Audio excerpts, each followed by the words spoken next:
Give us the ability and the knowledge to make good decisions. Hopefully with this COVID-19 finally goes away and we can all move on with our lives. And in your good name we pray, amen. Amen. Join me in the pledge of allegiance to the flag of our country. I Pledge allegiance to the flag of the United States of America and to the republic for which it stands, one nation, under God, indivisible, with liberty and justice for all. Please be seated.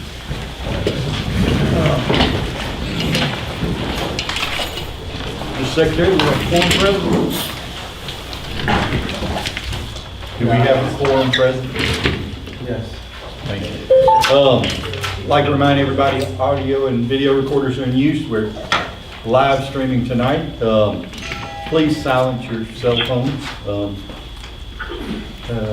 Need to approve the minutes and transcripts of the May 19th regular board meeting, our April 22nd executive session, and the April 28th executive session.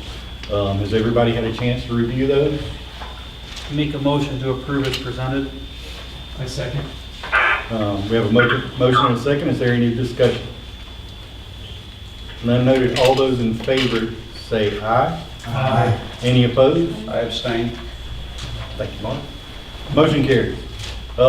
Approval of new memberships. In May, we had 325 new memberships, 276 canceled memberships, and no transfers. Do I hear a motion to approve? I make a motion to approve as presented. I second. We have a motion and a second. Is there any further discussion? None noted. All those in favor say aye. Aye. Any opposed? Motion carries. Finance. Has everyone had a chance to review the May 2020 financial statements?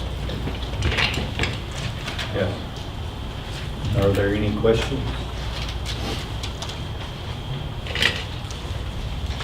How many water and sewer taps did we have for May? 25 water. Okay, so taps are down too for May.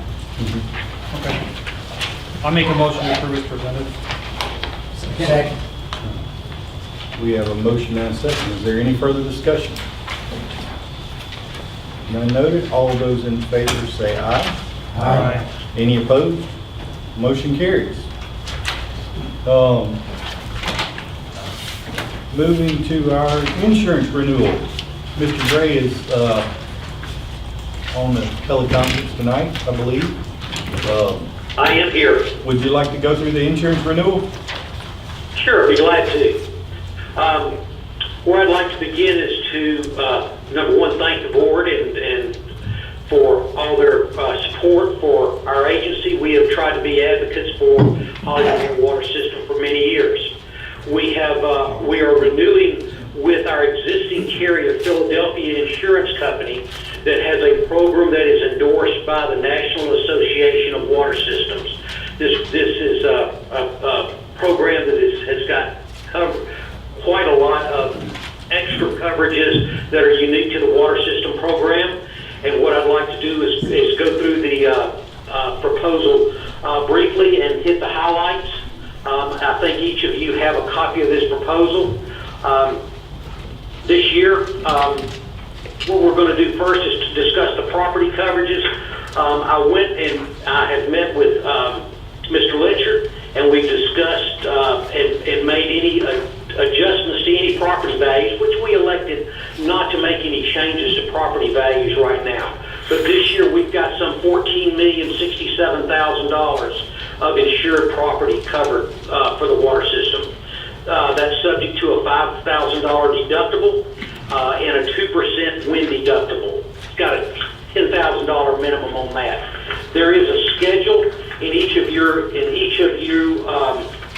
proposal packets, and it outlines the limits of coverage that we have at each location. One of the things that we discussed with Mr. Letcher, he questioned some values because this is our first year that we've really been able to work together on this.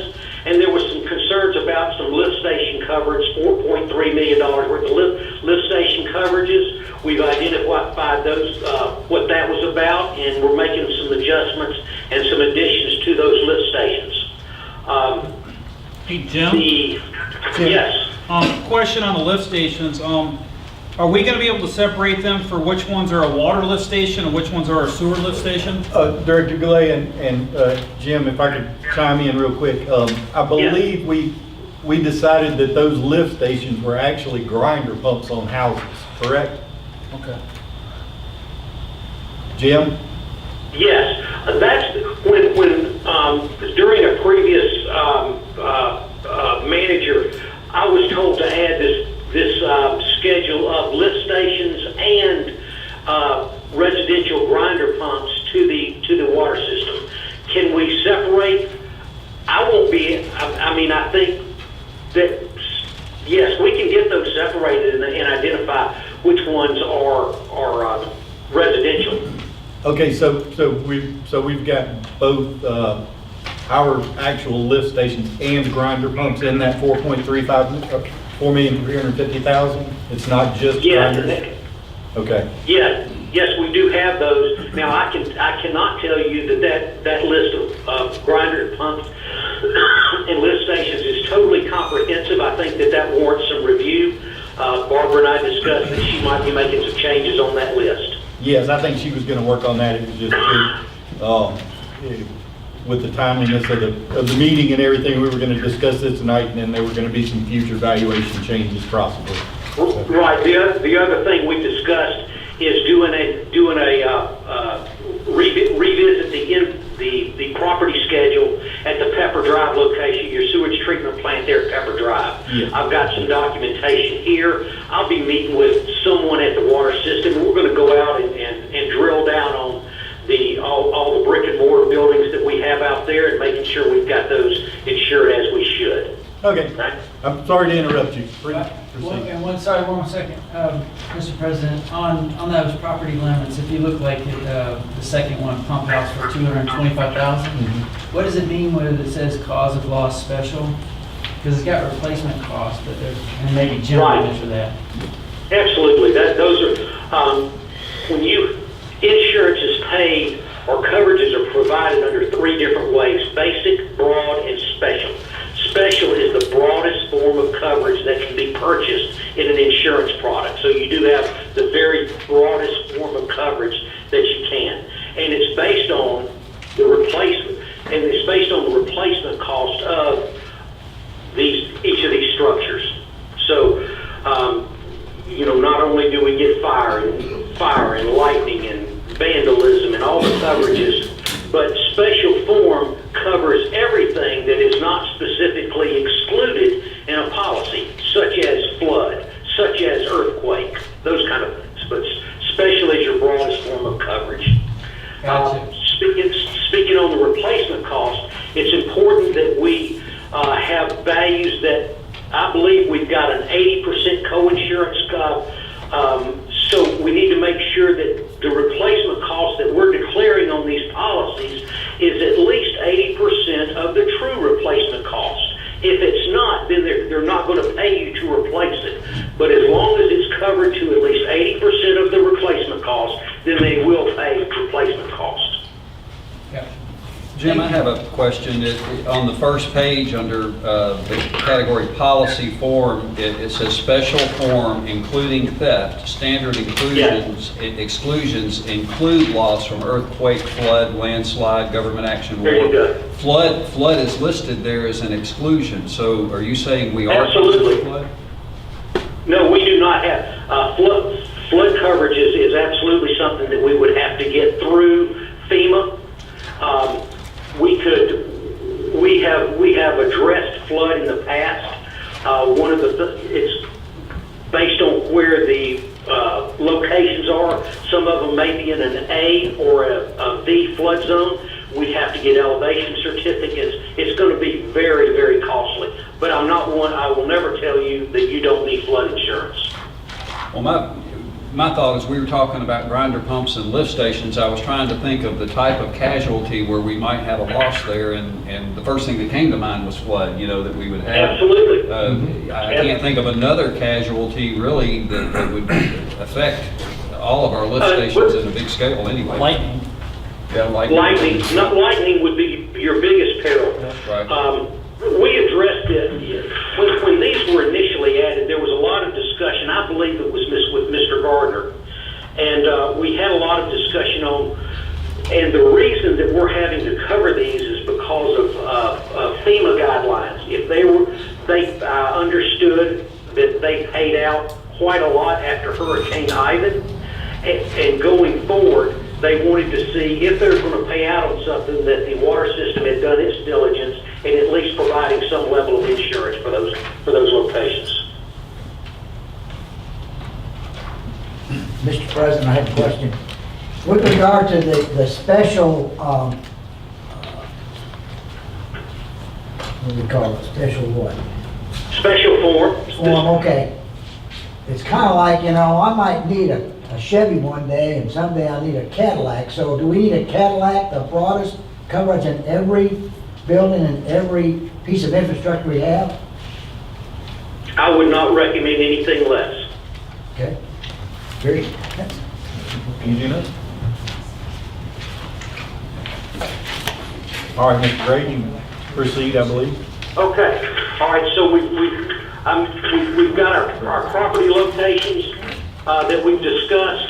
Then we're going to go next to your general liability coverage. I'm sorry. It is your equipment schedule that was next. We went over. This is all of the contractors type equipment, lights, generators, sewer cameras, those kind of things, and their appropriate insured values that are over on the far right hand side. This is a list of equipment that was reviewed with management, and I believe we made some changes on that prior to the renewal, so that has been updated. Next, we have any questions on the equipment schedule? Okay, I'll move forward to the general liability. General liability insurance. The water system has good limits of liability. That is $1 million per occurrence with a $3 million aggregate. Those premiums for the general liability are based on payroll. We met with management and had our payroll adjusted. Every year we do this. We meet and we talk about what do we expect those payrolls to be, and those in the water category and sewer category.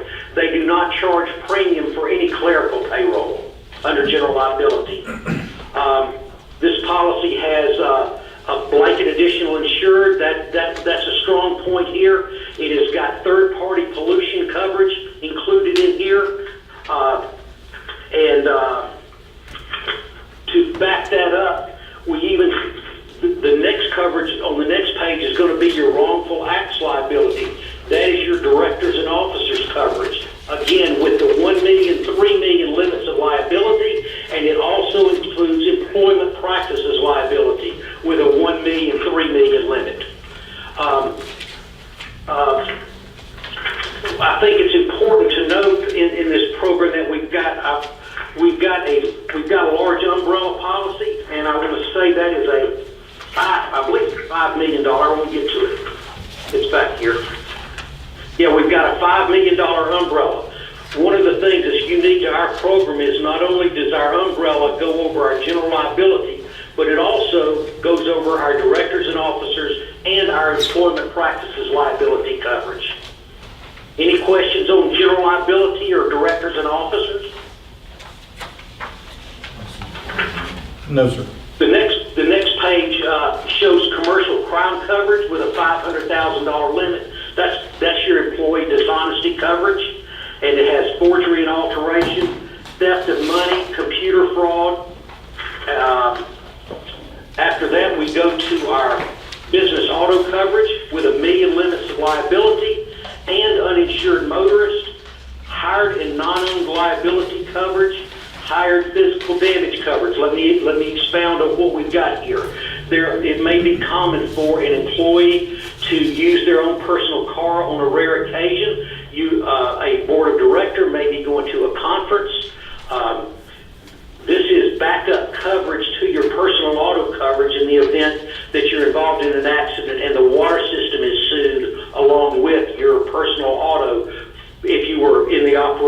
you are doing the business of the water system. The policy has a $1,000 deductible on our trucks and vehicles, and on the next 3 or 4 pages, we get a comprehensive list of all of the vehicles. Some of which, and I think we've got full coverage on most everything. And after that, we get a list of the drivers, all the drivers of the fleet of Holly Navarre water system. We check these, and then any new hires during the year, we always check the motor vehicle records. It's not uncommon for us, not necessarily with your water system, but when we get requests for drivers, that there'll be violations and they will not qualify for the insurance. So Hey, Jim? that's an issue. Yes. 3 years ago, I asked the board and you about as far as automotive coverage goes, because I know we use a different carrier for the club at Hidden Creek, and we were supposed to examine the price differences, because I know as far as the club at Hidden Creek's driver's policy is not as strict as the one as Holly Navarre water system, and we were supposed to analyze the coverages and seeing if it was apples for apples or not. Okay. I'm just curious if we've ever done that or not. Have we ever compared the two? No. It is a different, the nature of the carriers that represent water systems are different than the nature of the carriers that represent golf course risk. We've got, and this is all part of a package policy with the with Philadelphia Insurance and their program. Okay. I'm not sure if I'm answering your question as in much detail as you'd like, but there's no apples and apples comparison other than the limits of liability that we're carrying, and the limits of liability are similar. All right, thank you. And Jim, to Director Goulet's question, so it's based on the industry, I guess, that is sort of dictating some of the insurance requirements and so forth? Well, not necessarily requirements, coverages. Yeah, coverages. We want the coverages under the water system program can be very different. They have some light coverages, but again, with this program that was put together by the National Association of Water Systems, they've thrown in some extra bells and whistles, such as the umbrella being over the directors and officers. Not so much, there's not that much difference in the auto coverages. Okay, thank you, sir. So we've got the driver's list. The next page, again, revisiting your commercial umbrella. Your umbrella not only goes over your general liability, your commercial auto policy, your workman's comp, your directors and officers, and the employment practices liability. That's a huge benefit for it to have go over that. It's not uncommon in other nonprofit type businesses around town, social service organizations. You do not get the umbrella over your other coverages. That's a separate policy and has its own limit. So that's where we are there. We also have a cyber liability policy that comes with this program, and that's for private information hacking. That's one of the biggest exposures that we see this day. Recently, it affected me personally on credit cards that were hacked. So there we go with new credit cards, and you have to notify everybody. But there's some that's the issue on the cyber liability coverage. There's a cover page that shows all the coverages that it has. One of the things that this cyber coverage even humbles me, because if you guys came to me and said, Jim, we had a customer and they have lost thousands of dollars because of a credit card that was given to us and it was hacked through Holly Navarre water system, what do we do? And I I would tell you, I don't know, but we've got a cyber liability policy. We're going to file a claim with me, but we've got a cyber liability policy that has experts that go into public notification of what has to happen when someone's is hacked, their reputation. There's a lot of things that the wheels start turning when you report a cyber claim.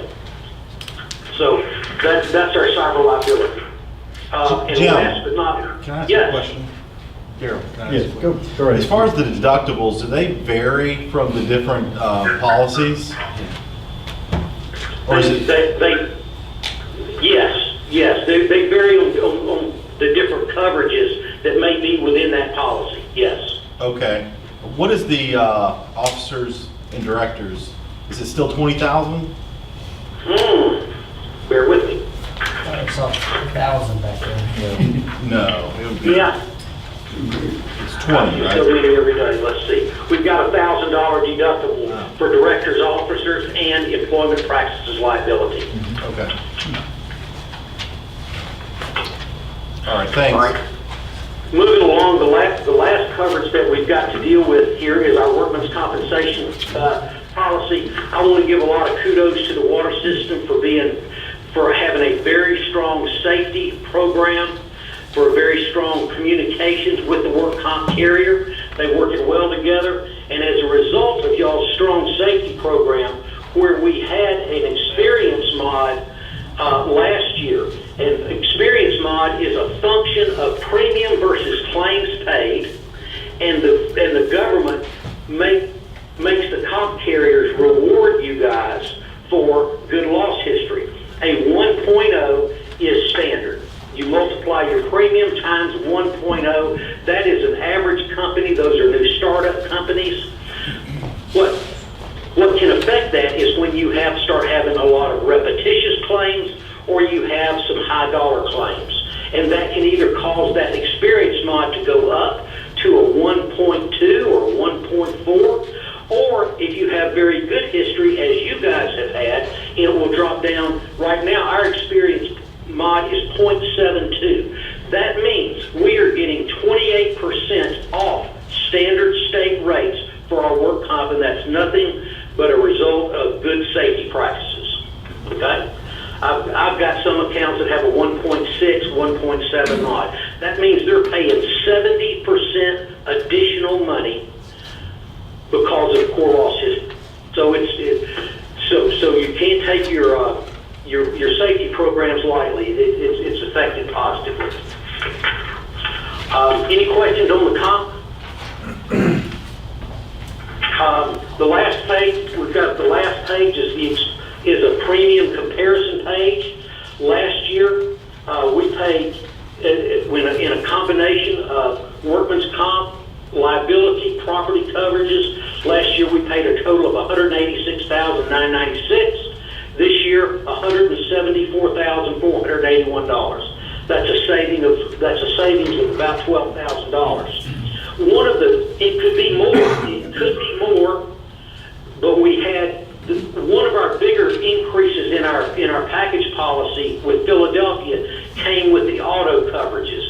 Last year we renewed a policy with 54 units on the policy. This year it's 61 units. I understand that we have some to delete because they may be being sold, and we'll be able to get an immediate credit on all those vehicles as soon as we're advised of the change. But net $12,000 less than last year. Any questions? I like insurance that goes down. That's it. I'd like to make a motion to approve as presented. Second. We have a motion and a second to renew our premiums. Is there any discussion? Yeah, I'd just like to think we need to thank our employees, let them know that Most that's the definitely. sort of thing that we really appreciate, really helps everybody's bottom line. So, That's right.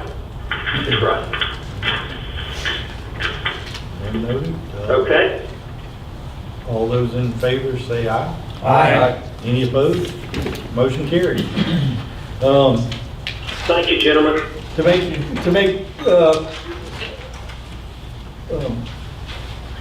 Jim's night a little easier, we decided to combine this section of our meeting with the club at Hidden Creek's insurance policy, so we don't have to have him wait on hold for a while. So, would you like to discuss the club at Hidden Creek's policy renewal?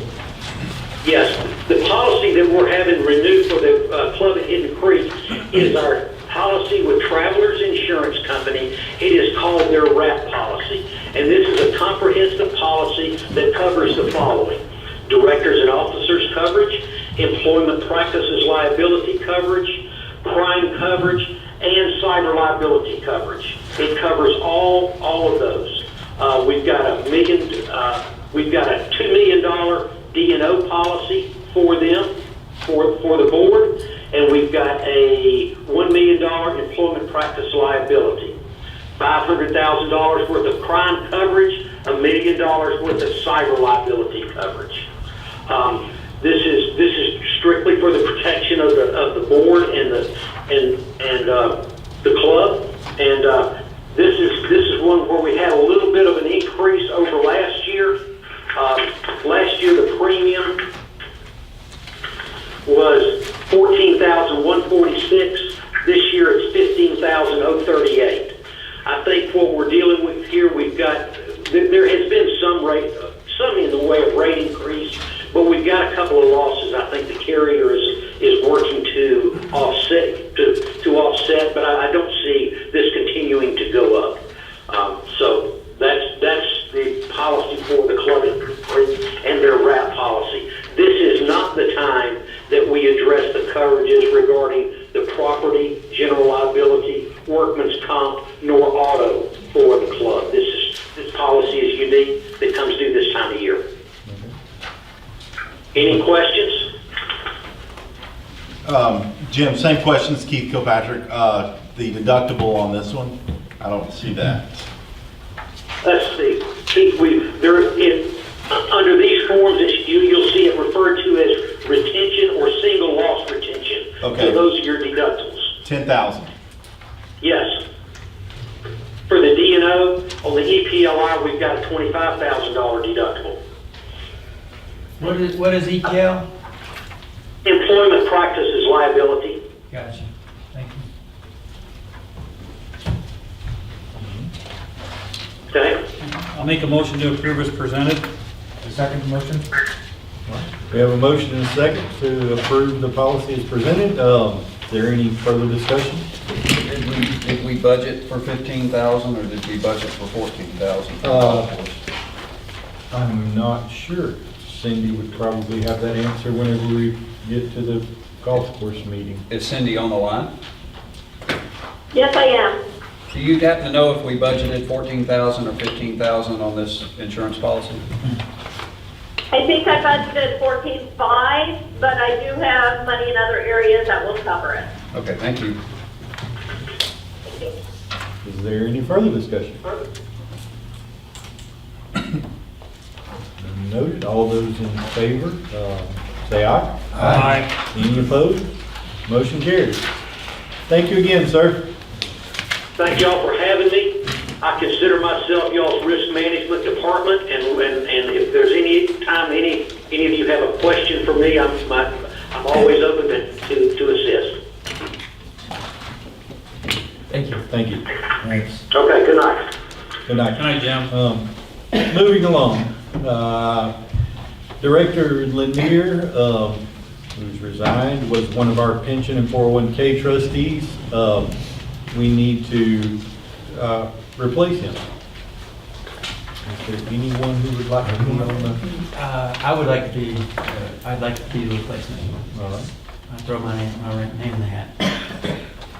Make a motion, we add Mike Kennedy to that committee. I'll second that motion.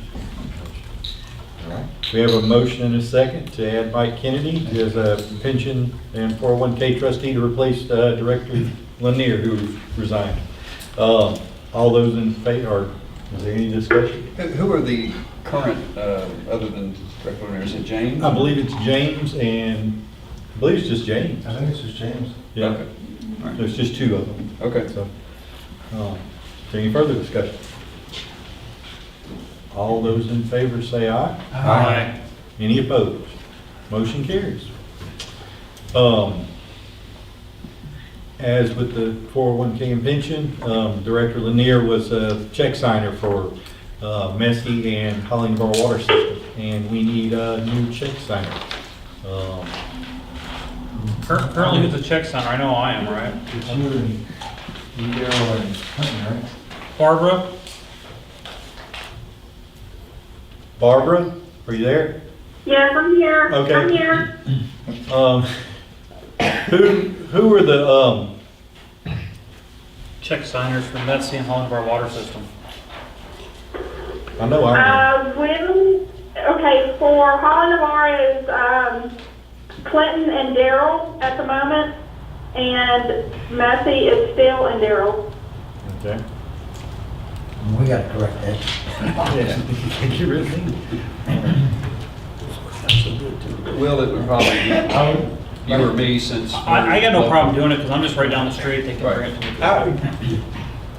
I talked to Barbara about it, and just for continuity, I know that my term is up at the end of the year, and I don't plan on running again. I believe Director Goulet is the same way, and if we had myself and Director Goulet as check signers, come the annual board meeting, y'all wouldn't be able to sign checks anymore. Yeah. So I think it should be someone other than, Well, I'm closer unless. I'm great. Fran, you I'm might- 5 minutes, 10 minutes down the road, so. It's up to you. Should I roll back, go back? From work? No. Are you suggesting, My Mr. house. President, I that go we up to that we them. replace you as well? Need you. No, okay. Well, they need someone to, so I'm check, and I'm also check signer for Hidden Creek, so I don't know, that shouldn't be an issue, right? no. So they may need you to, do you normally have to sign checks sometimes during the day? Yes. Yes. Where you'd have to come up here from work, which is why I was. I don't know that it would just be one of those emergency situations where I wasn't able to do it. Well, it wouldn't hurt if we just made them both check signers. I think, No, that's fine. yeah, well, wait a minute, Just- Barbara, doesn't in the past, hasn't it been the general manager and the president of the board or a board member? In other words, we had 4 check signers instead of just 3? Yes, the president, sometimes the secretary treasurer, the general manager, and Clinton. So we could, in theory, add 2 board members as check signers right now, and that would get us back to 4, correct? That's correct. So I would like to make a motion, or well. I'd like to make a I'm about motion to make Mike and Grant check signers for Hollenbar Water System and Messy. Second. Got a motion and a second. Is there any further discussion? None noted. All those in favor say aye. Aye. Any opposed? Motion carries. Director Lanier served as secretary for Messy, and we need to appoint a new secretary treasurer. I was thinking about this one, and we have had, since it is the treasurer for Messy, and they don't necessarily have a corporate official role in our organization. I was thinking that it would be a good idea if we left, if we set it up to where our president remained as vice president on Massey, and then perhaps make Dale the secretary treasurer. So you'd have our two head engineers as directors also, because they are as officers also. You still have the president of the board of directors in the officers as the vice president, but it does make it easier for them to operate. Sometimes the secretary treasurer does have to sign documents and contracts that they enter into, of which myself and I don't know if any other board members know much about those contracts, other than what they explained to us. So it's just a thought, but Plus it stays consistent, right? That's right. Keep the consistency going. keeps it consistent. but but the president will be. In my opinion, the president of the board of directors should remain as the vice president of MESA. Okay. Now we've got board representation. So I'll just make a motion to make Dale secretary treasurer of Messy then. Right. I second. We have a motion and a second. Is there any further discussion? None noted. All those in favor say aye. Aye. Any opposed? Motion carries. Review of current operational policies, customer service. Whenever the COVID-19 got going and people started shutting everything down, we decided as an organization that we were going to ease the burden on our less fortunate members. So we did away with late fees, penalties, and shutoffs for everyone. We also closed the lobbies. Now that we're moving forward, we still have those policies in place, but we need the board to decide how they want to move forward with it and when they want to go back to the way things were as far as shutoffs and penalties and late fees. So, just looking for some discussion. I'd like to get Barbara's input on it as to how it relates with our billing cycle, the logistics of reimposing shutoffs and late fees. Barbara, would you have any input on that? Mark, I'm going to have to defer to Amber on that one because her department does the scheduling on that. Okay. Sorry. Is Amber on the line? I am. Can you hear me? Yes. What's your opinion on that?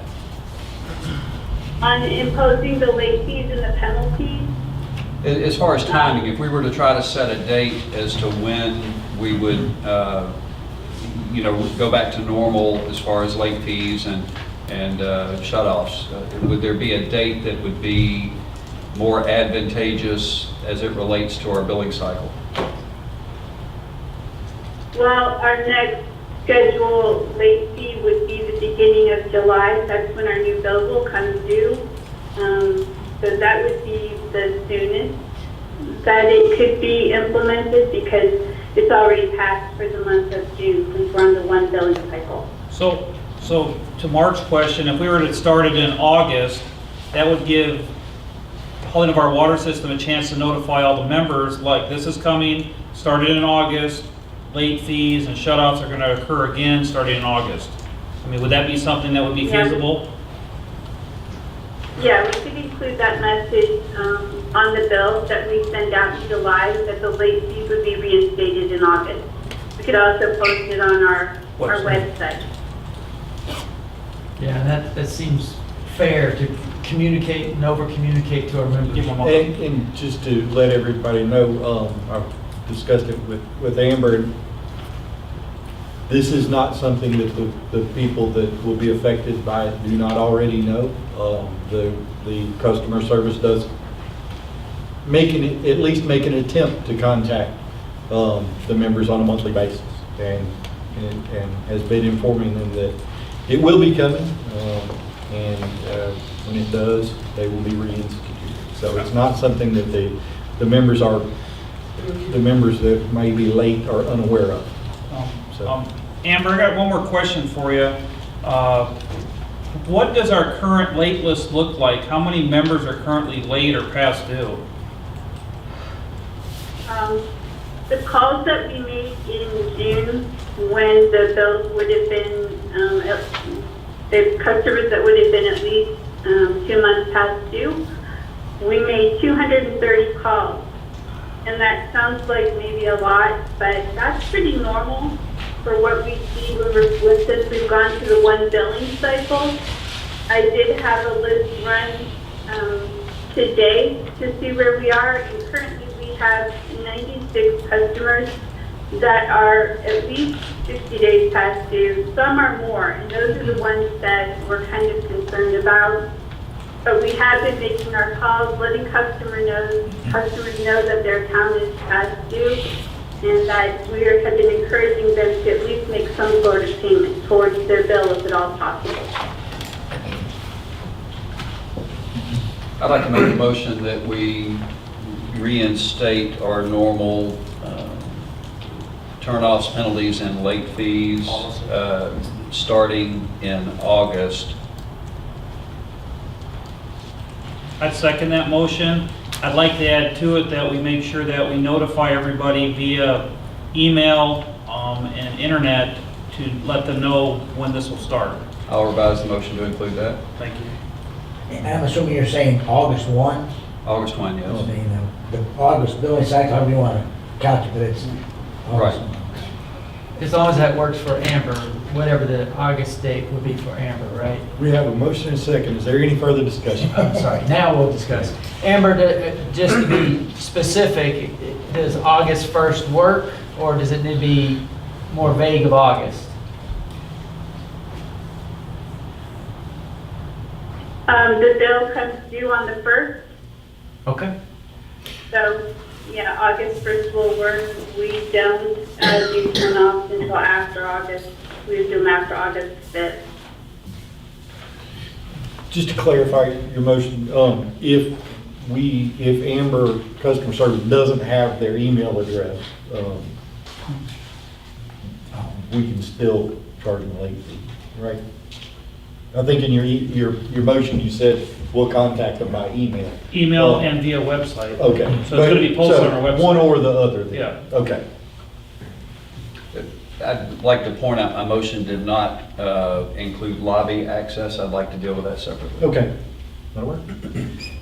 All right. We have a motion and a second. Is there any further discussion?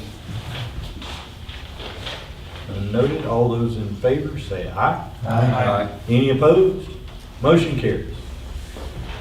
Lobby access. I'm in favor of reopening the lobby. I know we discussed through some email communications, some protections and policies that we can implement to make it safe, but they are behind a glass, our employees, or there is a glass separation. And I know some people prefer the drive-through, but some people like to come in and talk to someone face to face. I'd like to see that happen sooner than August myself. Amber, what's your input on that? I'm in favor of opening the lobby.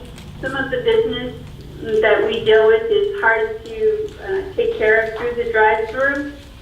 I think that we should limit the number of customers that are in our lobby and encourage ones that are making payments to go through the drive-through. And we can post that kind of sign on the door. And we could make that also part of our website, letting them know that we have lobby access for those who are setting up new service. Could we do you think we could have people make an appointment for lobby access? I think that'd be too difficult. Okay, just an idea. And Amber, you're comfortable with the best practices for allowing people to come into the lobby? Yeah, because of the glass partition, it would be more of a risk for the customers. So that's why I think we should limit the number in our lobby.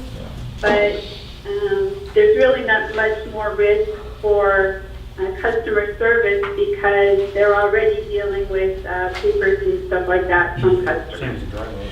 But, Christopher Keith, what kind of potential liability, or is there any potential liability we have from our? No, I mean, it would be a stretch for them to even be able to remotely prove that they, contracted COVID from our lobby opposed to, the grocery store buggy. Okay. So I don't see any liability at all. All right. Amber, are we still at the window at one time? Yeah, but the windows are pretty close to 6 feet apart, and we did put the signage on the floor so that So could we possibly open it up July 1st then? Would that be fine, or? Mark? I'd be okay with that. I mean, we're not talking that far away. Yeah. Amber, can you be ready on July 1st to open? Or do you want to do it sooner? we can be be ready as soon as you tell us to open it. Would somebody like to make a motion? I make a motion that we open the lobby up effective July 1st, post it on the website, and we can email customers and let them know. I'll second. ASAP. It sounds like Amber's ready, they've got activity that would benefit our staff by getting inside, so anyway, you could amend that to, Next week. Monday or What's Monday's date? December 22nd. 22nd. 1 second. Amber, would you think June 22nd would work? Yeah, the 22nd will be fine. Okay. Because most of the customers are coming to the doors to see if the lobby is open already. And then Right. they go back to their cars to come through the drive-through. So customers are looking for us to be open. So I'll amend my motion to effectively open the lobby June 22nd, which is Monday. I'll second that. We have a motion and a second. Is there any further discussion? Noted. All those in favor say aye. Aye. Any opposed?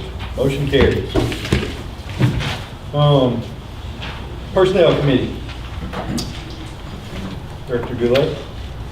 Currently, Mike has assisted with a firm for a CEO search. He's contacted 2 other people, organizations, and he's waiting for a response on those, I believe. That's great. So hopefully by next month, we'll have some more information for the board and have a personnel committee meeting next month about it, prior to the meeting. That's my plan, if that works for you, Mike. We'll have 3 options, pricing, and what each one does and how we're gonna do it.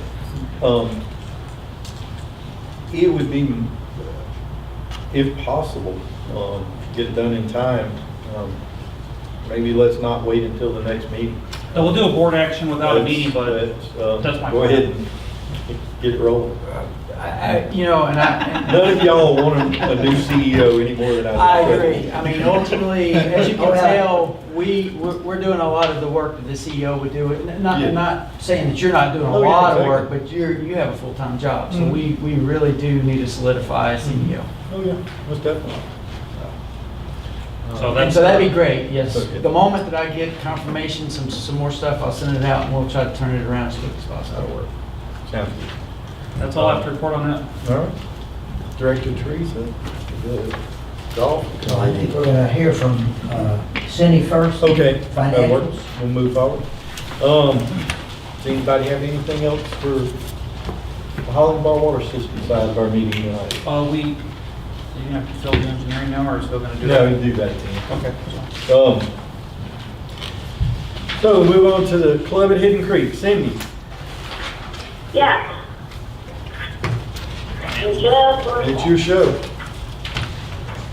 my code. This is my paper here, sorry. All right, so we have, for the month of May, total revenue of 157,843, where budget was 175,120. We are a little bit below budget. We are going to single card. The COVID is slowing us down, but we're still doing really well. We've cut back on our expenses, so our total COI is 38,968 for the month, where we're still above for the whole year. 65,857 for the year. Good job. They're doing Cindy's doing an excellent job on the golf course. It's with everything that's going on in society, it's doing a lot better than I thought it would. Yeah, exactly. And Cindy, great job. Just a couple of questions, if I may. Yes, sir. Since you were noticing that the revenue is down off of budget, it's just budgetary now. Do we have a plan or a time frame of when we're gonna move away from the single carts and either so that you're not spread out so much? I think you only have about 84 carts to be able to handle an entire day, That's correct. so that you can. We are, we're PGA and the CCSA. And as soon as they tell us that they feel the other courses are opening up, we will open up, we've already opened up to families Yes. for a single card, along with a waiver being signed saying that they are family members living in the same household. Fair enough. Other than that, right now, we are single cards until either the governor or the PGA opens it up for our list. Okay, great. And then another question, back to the liability, and I'll kind of go back to Keith, because I was kind of running the numbers yesterday. We have every golfer sign that liability waiver, which you have over maybe 130 golfers a day, so you got nearly 3,000 pieces of paper a month. Keith, is this liability waiver still something that we should be doing? I'm just thinking about trying to... I would. I mean, I think it would be prudent to continue the practices and policies that we have in place right now. From what I've seen is COVID's starting to get rampant, if you will. So, I mean, I wouldn't withdraw from that, but I mean, I don't know what the true numbers are and stuff like that. So, I don't know. And Cindy, is all this paper trying to save the paper or whatever, 3,000 something a month? Is that a problem for you, or are you good? We're good. We scan it in daily, so we are good. Everything's kept on record, and then we dispose and destroy the paperwork. All right. Thank you. That's my I make question. the motion to approve as presented. Second. Approve the financial statement? Yes, sir. Okay. Sorry. I'm sorry. We have a motion and a second to approve the financial statements as presented. Is there any further discussion? None noted. All those in favor, say aye. Aye. Any opposed? Motion carries. I knew what I was talking about. See what? I knew what I was talking about. I knew what you were talking about too. Nobody else did. All right. Number 2, update on potential sales. Okay, Here's Fred. Here's Fred. that next slide, there you go. Okay, first of all, I want to thank Will, Mike, and Mark as well for their input. This is not a Fred Teresa presentation, this is really a team effort from a committee standpoint. Although this is in a decision format tonight, I don't believe we'll be actually making a decision. It's really an update. We have some due diligence that we've got to accomplish. I think will take us up the next step, a logical step forward, in giving the board an idea of where we're at. Mike, Will, and Mark, at the end of my comments of this presentation, will fill in some blanks for you as well. So we'll move along. All right, next slide.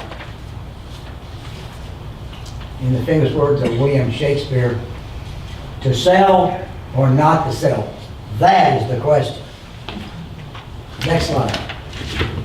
All right, so our purpose, the committee's purpose, is to determine the sales approach that we would use while we retain our original affluent rights, spraying rights, and also establish the property as a golf course in perpetuity. So those are the two main goals of our sale. So next slide, assumptions. You all have, I think, a copy of this board. We obviously desire to get out of the golf course business and sell the club, including the Bow Weekly property. That property will remain our primary affluent spray field up to our daily annual average capacity and must be retained as a result of the sale. Third, the property is a community asset. We recognize that, and we must be utilizing that current state in perpetuity as a result of the sale. Fourth, we will deliver effluent to the discharge head at pond on number 7 to our FDEP authorized limit.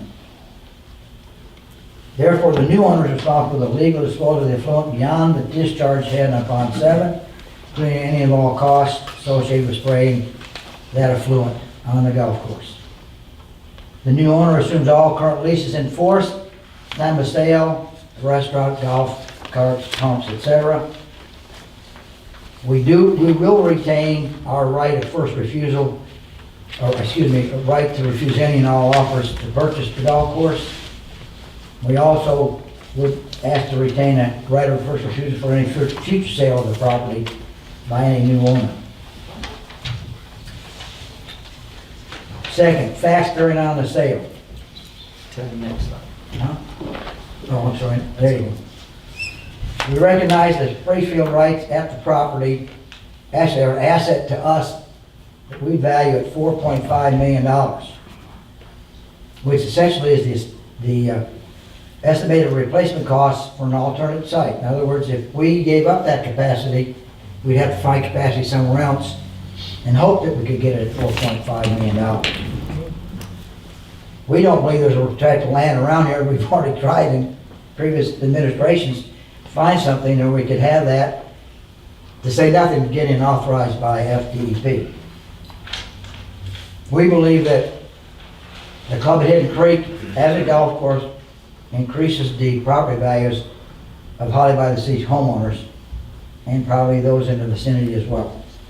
And again, reiterate, we see it as a community asset, provides an exceptional golfing experience in the South Santa Rosa County area.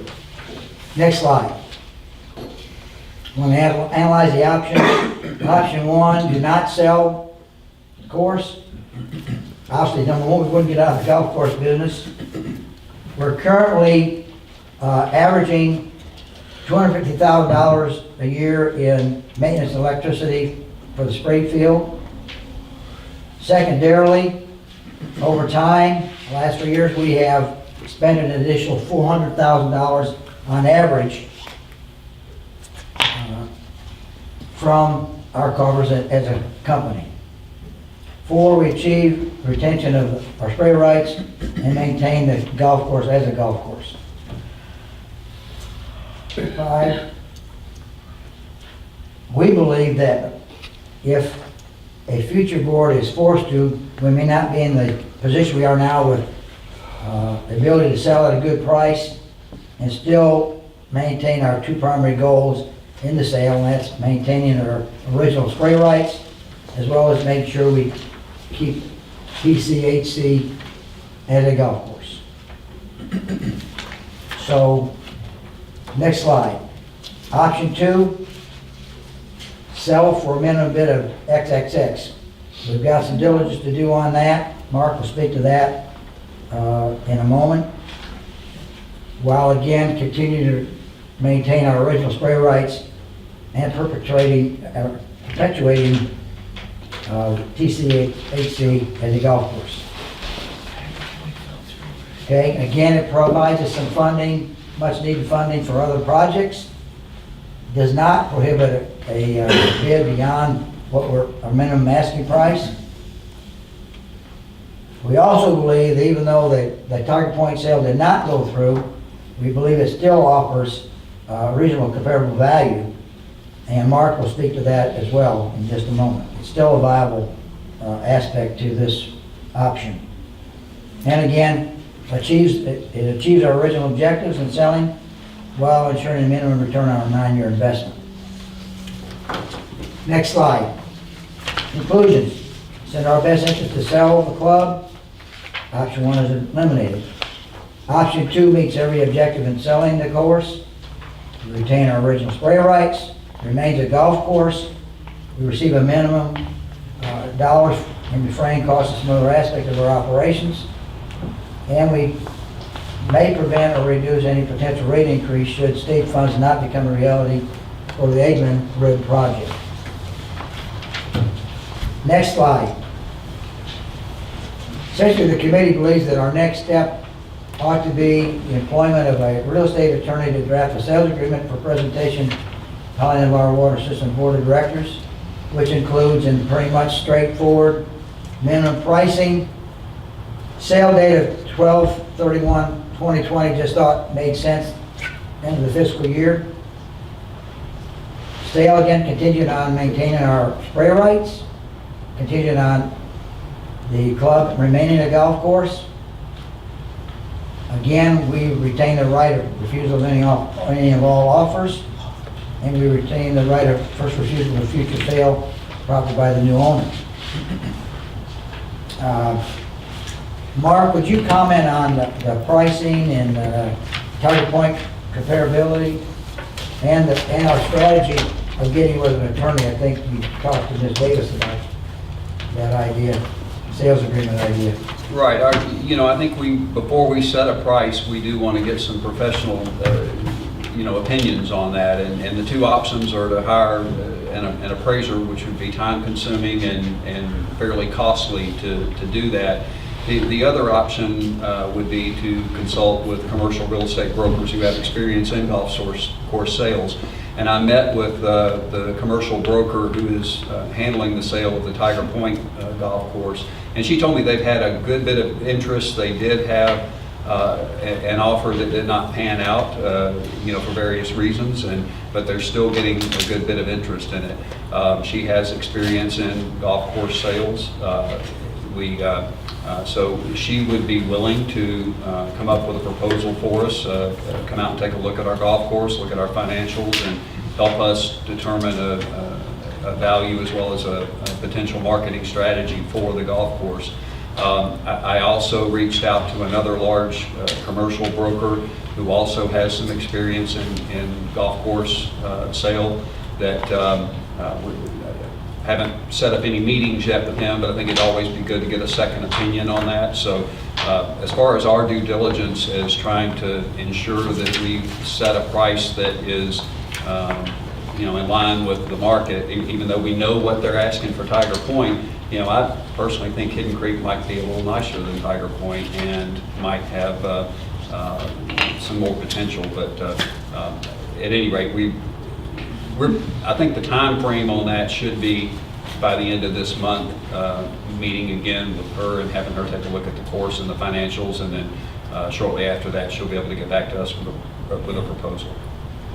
Is Cindy aware of that visit? Have you had a chance to talk to Cindy? I have not talked with Cindy. I did send Cindy an email today just saying that, I want to touch base with her and set something up. It's going to be probably later this month or early July before we'd actually have a get-together, but I would like to go ahead and get the financials into the hands of this broker so that she can compare those to the financials of Tiger Point.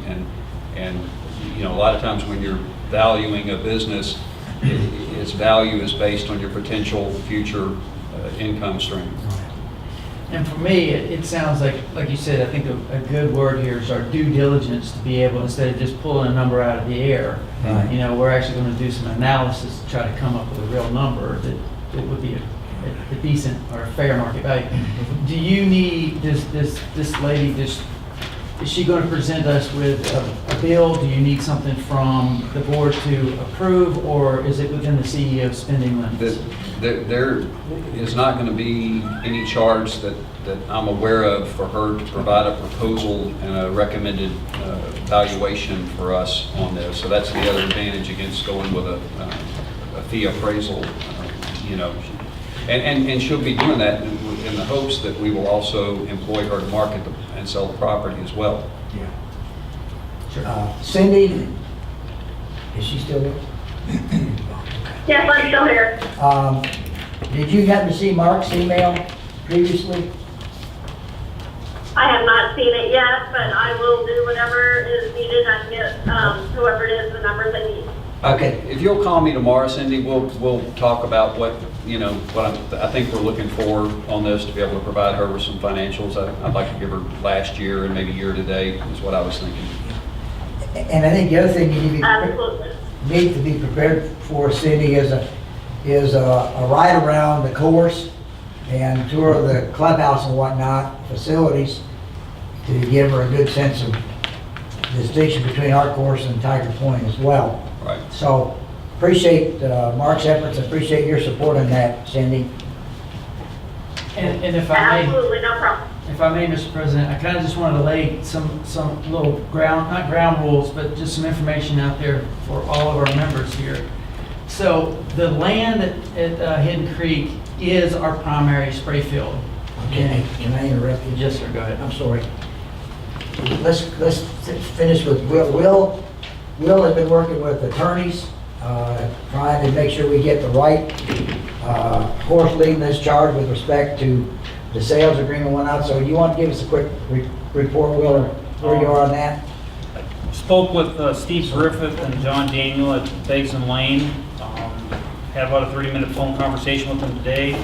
We went over the assumptions that Fred and the board has outlined in the presentation. He said we have reasonable expectations for what we're looking for. They both were able to do this without any conflict. You always got to do a conflict search whenever hiring an attorney because sometimes somebody else may have used them, so we're good on that. Mr. John Daniel has multiple history of accomplishment with dispositions on these golf courses. Steve Griffins has done a lot with ECU Golf Power, so they understand how utilities work. So they don't foresee a problem in any of this. Basically, the next step forward with them is going to be what our suggested terms are as far as putting things in the deed of the sale for restrictions. That way, when we do put it for sale, the proposed or prospective buyer knows what they're looking at. So it's just not like a surprise. That's where we're at right now. So basically, they're waiting on us for us to get to our terms, hand it to them, to review it, put in legal terms, which is legal, and then we can go forward from there. So you've talked to two different attorneys? No, they both sat in on it. I'm They're both sorry, be okay. sitting on it. They're both at the same Right. firm. Okay, good. So All right, now, Mark,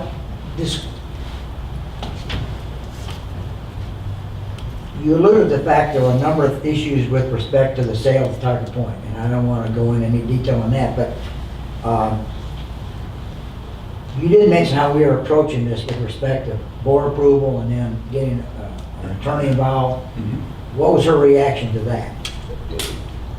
Her reaction was she thought that that would be a good thing to go ahead and get a purchase contract together so that, you know, once you have interested buyers, they can look at what your contract says. That way, you know, you're not way into it before you say, oh, we'll have a contract to you in 30 days. You know, it's better to have that contract when they're interested so they know what the terms of the contract are going to be. And basically, you know, they're going to plug in a number or some terms that they're looking at. Okay, again, I want to thank you three guys for making this happen. Now, Mike, you had some additional comments. Well, and just want to add to Director Miller, if you guys would look, there is a little sheet there in front of you called the Advanced Preparation Checklist. This is one of just page 1 of 3, and it's just for me getting familiar on all of the stuff that would be involved in the actual sale. I mean, there's a lot that we would have to get together. You know, this is a lot of work that staff's going to have to put together. You know, to be able to provide to prospective buyers. So I assume that kind of falls in hand with what you were talking about. So there's a lot of work to go on in this when we make our next decision here. And so I'm assuming you want Mark to share this with Cindy when they converse, so that, or you could do the same thing. Absolutely, yes. You know, and this just gives us an idea. I guess this one of the questions I'm going to wind up having once we get through discussing this is, you know, where are we going? What's our next step? But I just wanted to lay out a little bit more information. No, Good. yeah, whatever, yeah, go ahead. So just for everybody's benefit, so the land is the primary spray field, right? And Holly River water system is not going to change even when we get to Eglin. When we connect up to Eglin. So we're still planning, as far as I know, to spray at the golf course as our primary. All right, so the land itself is an asset paid for and serves a purpose. Can I interrupt you just for 1 second? I know we talk about the golf course as a spray field, which it is.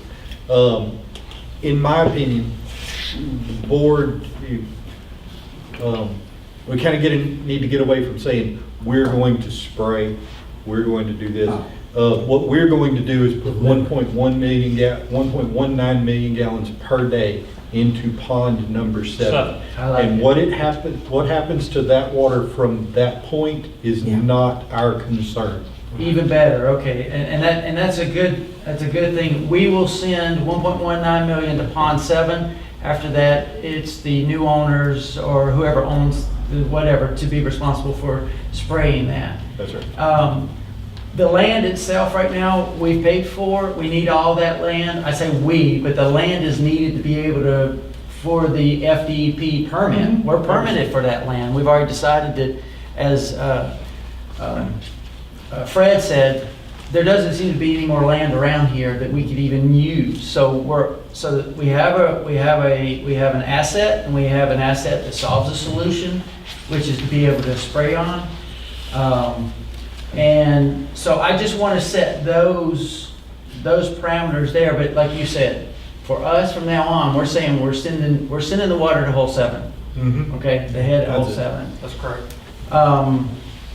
And then ultimately, the other thing that I would like to bring up here is I would like to just bring up the issue of looking at rezoning the land.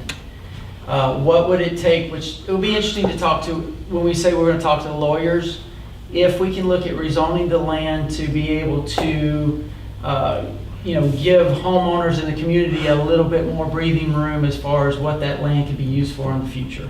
But at the same time, if this turns into being a costly, long drawn out, super survey, year-long thing, that may not be a possibility, but I would like to put that on the table, that we would bring it up to the lawyers to see if that would, as long as it doesn't negate a hauling of our water systems option.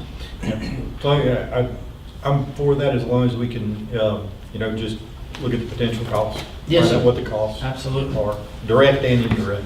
And when you say rezoning, you're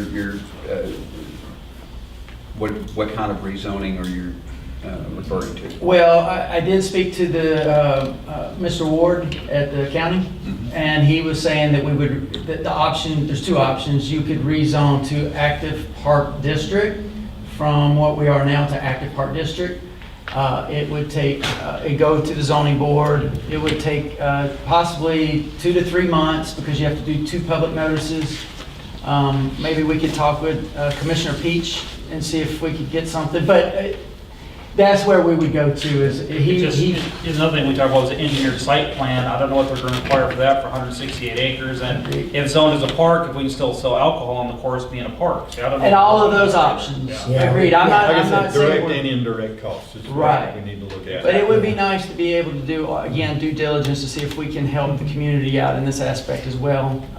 Yeah, and I imagine part of that issue you're thinking about is the fact, most people here are concerned about their property values. If the Club at Hidden Creek is no longer a golf course for some reason, they Yeah. start building houses. Well, that's not what we want. But again, P2 obviously would resolve that, but it might create additional issues for us, so Right. we gotta look at that. It wouldn't, and it's that alone would not resolve the Oh. issue. We would need to make as part of the sale a Yeah. deed restriction, that says this property can only be used as a golf course. Just changing the zoning, to park zoning, they could convert it to some other kind of park that fits within that zoning requirement. The other real question is they're about to totally rewrite the land development code for Santa Rosa County, and what's going to happen with the requirements for that type of zoning in that development code rewrite. So, a lot of considerations. I am in favor of talking to the attorney and find out what all would be involved with that, and is that going to hold us up or not? The deed restriction was the key. Yeah. Absolutely. Yeah, it may be that when we look at all of our options, the deed restriction will be it'll be good enough to always cement the course to be what we're designating it here to meet our objective. And maybe we won't have to rezone, but, it'd be nice to be able to throw it out there and take a look at that option. And like I said, we're looking at all the options, just so everybody understands, we're looking at all the options. Right now, that's what we're doing, to do our due diligence. There's answers we don't have. Right now, it's kind of hard to get some information out of the county, because they don't want you just walking in there saying hello. You got to make appointments. So, or you have to call and leave a message or send an email. Okay. So. Anything else, Mike? No, sir, I'm done. Okay, want to wrap it up? Any other comments from anybody else? No, I appreciate everybody's help on it. Like I said, it's a team effort. It's just one person. It's a lot of work to do this, because scheduling it and them scheduling it so we can all get together. And like I said, we've had some discussions, and I appreciate you guys coming down at 7 o'clock in the morning so we can have a discussion. I know it's tough for Fred, but he makes it happen. Next slide. Yeah, it's still this question, to sell or not to sell. That's the question. I know we kind of got away from it. got away with from it because we haven't had a lot of people here lately. But we do like to do, or I think one of our policies were that we were going to let our members discuss things while we were discussing. Oh, So yeah. since we're at the end of our discussion, I believe, I'm going to ask any member that's here that would like to speak on this item, to come to the Point of podium. order. Okay. We're not at the end of our discussion, we're at the end of the presentation. Are we going to make a Okay, motion we're gonna- or not? Or are we going to allow public input before we make a motion? Well, I think we should allow public input before we make a motion. That's the point of public input. So if you come to the podium, state your name, home address. Joe Campbell, 7146 Brinkley Street. If you do a FOIA request from Gulf Breeze, the city of Gulf Breeze has already done an appraisal for Tiger Point. They'll give you the whole appraisal, so that may answer some of your questions. Okay, I happen to know it was 2.15 was the appraisal for, so they're only asking 2. But if you do a FOIA request from the city, that may help with some of your apples and apples. Thank you. That's very good information. Heather. Hello, How you doing? fine. Etta Lawler. What is the golf course zone right now? R1. Can we get your address, Etta? 2532 Cedar Crest Lane, Thank you. Navarre, Florida. Okay, R1. Yeah, you're gonna have to be careful on the rezoning and the future land development code. I'll tell you, from experience, don't count on what staff tells you as being accurate. Do your own research into it. I've been to the state's attorney's office more than once in the county. Deed restrictions. Hired, nothing against attorneys. We got some good attorneys and we got some bad real estate attorneys. Get one that knows Florida law, inside and out. Especially on your deed restrictions, your easements. We have what we call the MARTA law, 30 years. If your easement isn't properly worded, it's gone. Poof.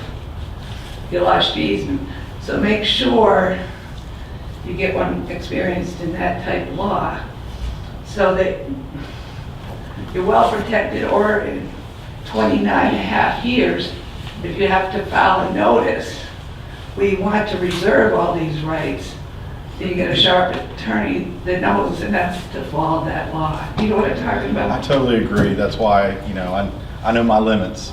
So Because I've had this one-on-one discussion. real estate is more a than one. very unique law and you really have to do it every day. Yeah, because you run into the rules against perpetuity. And there is some golf course, I've been researching the law a little bit, and there is some case laws on golf courses, and you get into zoning and maybe a covenants, and there's a one right now the Supreme Court turned down.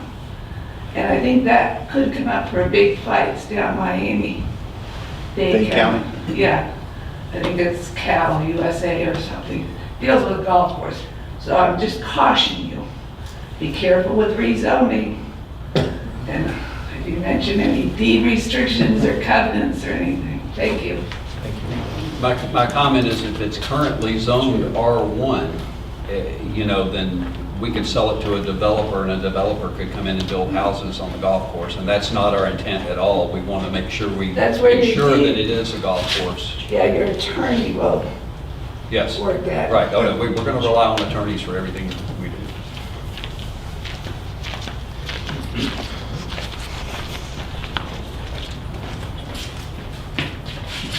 Carmen Reynolds, 9621 Sunnybrook Drive, Navarre, Florida. I just wanted to go back to the corporate history, and when I saw you talk about attorneys, I'm remembering that you guys do 3 bids, and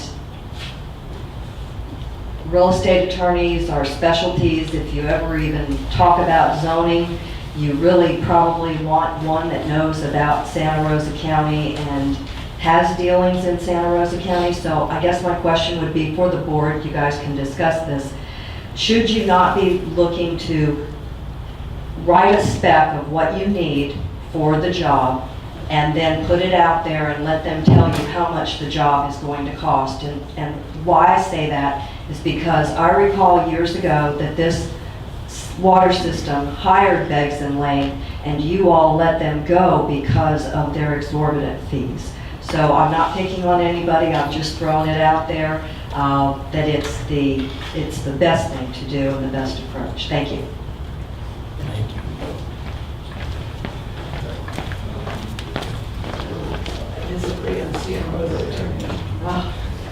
My name's Tom Beckman. I live at 2415 90 Pine Drive. A couple of facts to dispel some rumors. Filling out a rezoning request to go from R1 to P2 is a 3-page document. I have a copy of it if you want it. Santa Rosa County Zoning and Planning did return my call, and they described the fact that there will be no need from this body to perform a survey of the property. The parcels are well established in the Holly by the Sea plats and recorded as such up north. They don't need us or want us to spend any money to resurvey them because it's wasting money. Filing fee is $500, and then you're responsible for telling people who live within 500 feet of the boundary of the golf course that you are considering a rezoning action. The beauty of that is it takes the place out of R1 consideration for development. Because I'm a little bit intrigued by the idea that you can tell a potential buyer they can't use an R1 property to build on, they can only keep it as a golf course. In my mind, that would abridge the prerogatives that a buyer would have. But that's a legal question that a lawyer would have to say whether your terms and conditions will hold up to potential buyers. You make it a P2 property, they can't build on it. So you've added a layer of insurance that defines your important goal of keeping the place a golf course. There would be limitations, a sidebar discussion is there'd be limitations on a developer to be able to demonstrate in their utility study that they can provide enough water, provide enough sewage for any new development, et cetera, et cetera. The current building code, the land development code, allows for a construction density of 4 homes per acre. HBTS has on average about 2 homes per acre. My lot's 0.51 acres. So if you can't get over the hurdle of legally binding your new buyer to keeping that place a golf course, they can put a lot of homes down on those parcels. Have to replat, have to do various studies, but the door is open for them to redevelop.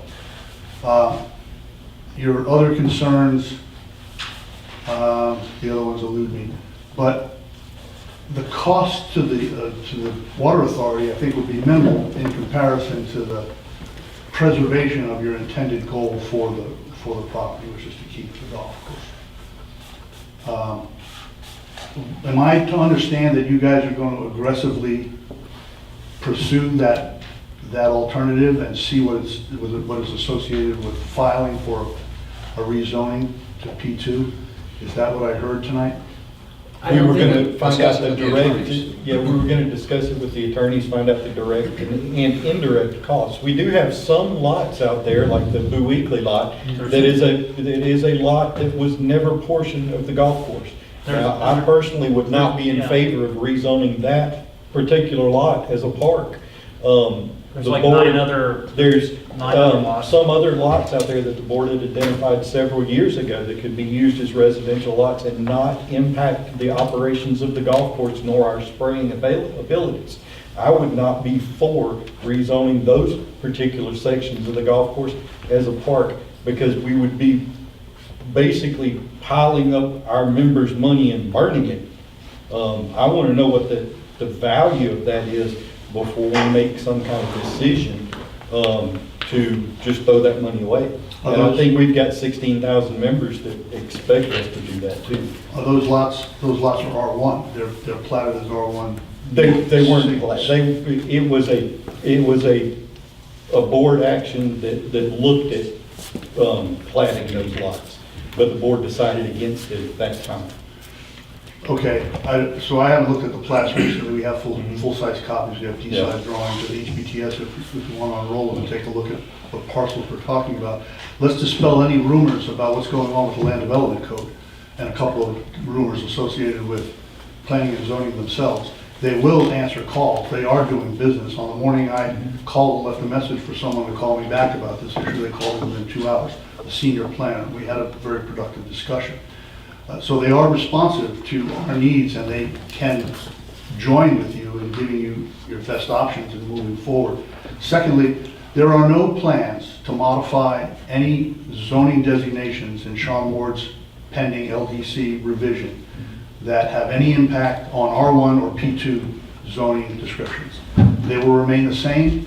Likewise, there are no plans to add to his land development code what might be thought of as model building code criteria for golf courses, such as an S-GC designation. I think the S is for special, and GC, of course, is for golf course.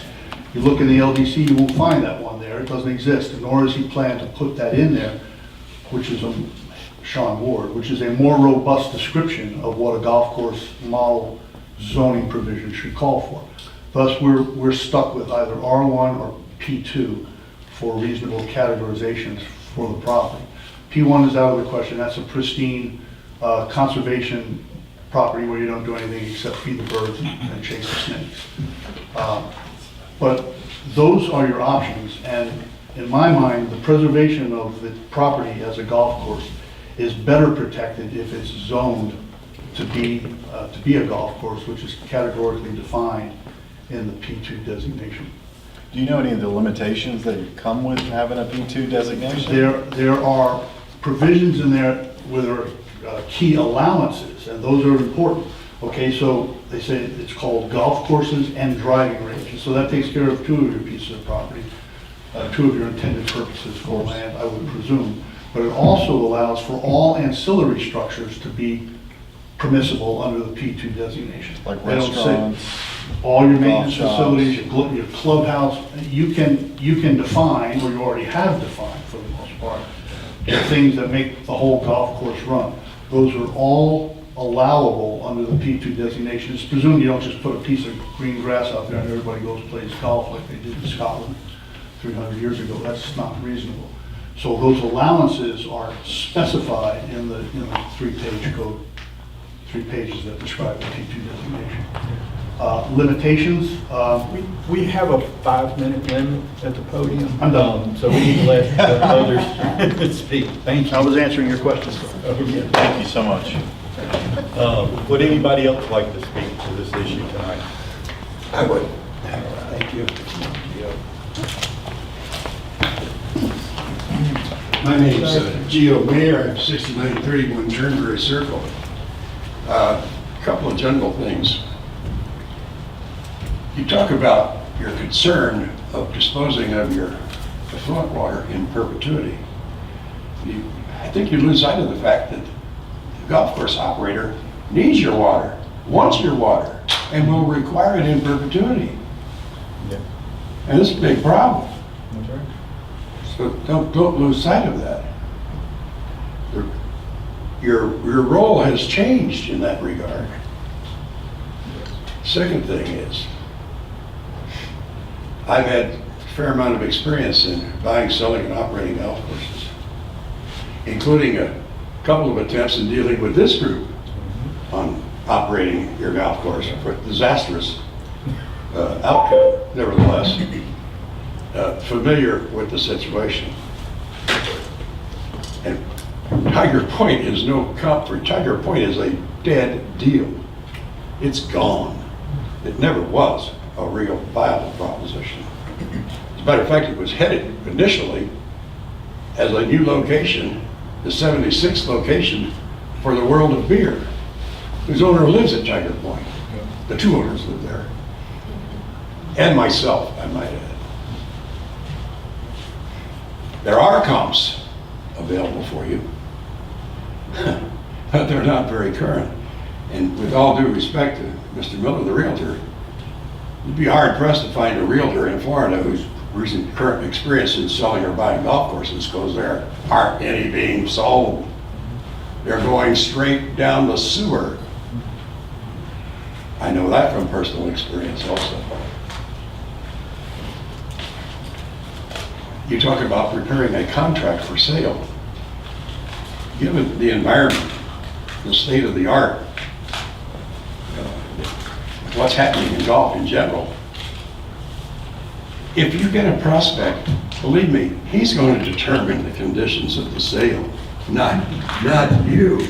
Because you really don't have that much to offer, especially if there's a movement afoot to change the zoning of the property. Developers work on the basis of highest and best use, where the money is. That's what always determines the deal. And by rezoning that property, you're going way around the highest and best use. Now, it might not be for you, but as a rule, you go where the money is, and that's not in golf. Not in my lifetime, not in the lifetime of the youngest person in this room, unfortunately.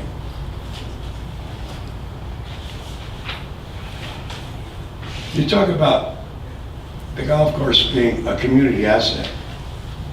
It's a community amenity, that's for certain. But it's an asset of the water company and the stockholders of the water company, not the other people in this area who play golf. That's a very important thing to keep in mind, too.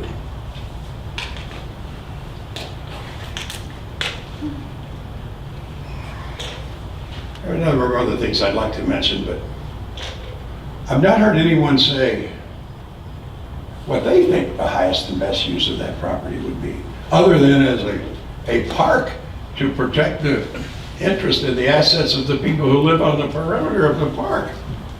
And that's just an argument that defies all logic. There are things that come to mind for that property. It'd be a great campus location for a really good high school, which this area needs desperately. Absolute desperately. Maybe even with a 6-hole golf course for their golf team. But nobody ever talks about stuff like that. It's all about, well, we're just going to sell the golf course. You haven't got a chance in the world of selling the golf course. You would be hard pressed to give the golf course away. I've heard people talk about $1 a year lease. I don't know where people are coming from. There's a real world out there you have to contend with. We've got 5 minutes, but I would like to answer one thing that everybody's kind of glossing over at this point. We're going to be putting 1.19 million gallons of water per day out there. That water has to go somewhere. You couldn't do a housing development. I don't know that you could build a school out there and still get rid of 1.19 million gallons a day out there. We've tossed around the idea of a contract, having an attorney draw up a contract.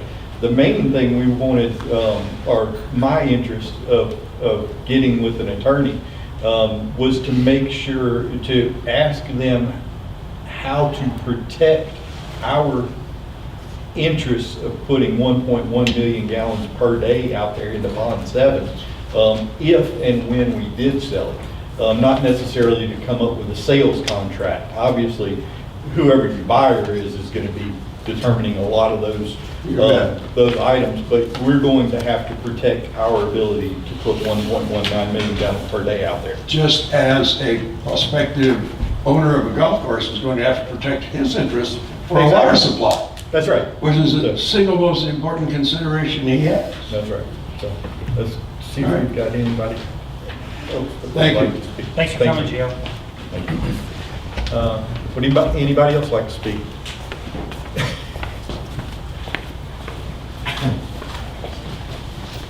We kind of need to wrap this up, so I'll be quick. My name is Chuck Poland. I live at 2956 PGA Boulevard. I live on the golf course, number 10. I don't know if any of you on the board can tell me and assure me that the way it's zoned right now, housing, the golf course, that it's going to remain a golf course. And that's what concerns me. A lot of people talk about following the money and where the money's at. You mentioned something about it. Well, I want to follow my money. My money is on the golf course where I live. And I've been there since 1996. And I've got a lot of money invested at 2956 PGA Boulevard. It worries me as a homeowner on the golf course, and I play golf, and I'm a member at the club. It worries me that we're going to sell it, and I understand that you're not in the golfing business. I understand you're in the water business. You're going to put it up for sale, and yet that doesn't reassure me that it's going to remain a golf course. You got to put your water somewhere. It goes in hole number 7, but that goes in hole number 7. You mentioned earlier that whoever buys it, it's going to be up to them to disperse it wherever they want to disperse it. I would feel better as a homeowner on the golf course if it was rezoned, and was rezoned somewhere where it would protect my interests. That's my interest, is my home. And I understand there's a lot of things that you have to look into, how much does it cost to rezone. I did make a phone call today at the zoning board, and I'm not getting any numbers or anything like that, but they said it shouldn't be that much for you guys to consider rezoning and to pay for something like rezoning, to go to the board, zoning board, and then from there go to the county commissioners. And from what I understand, that's the process. And I had a talk with the county commissioner, and he thought that they would be in favor of rezoning if that's what y'all want to do.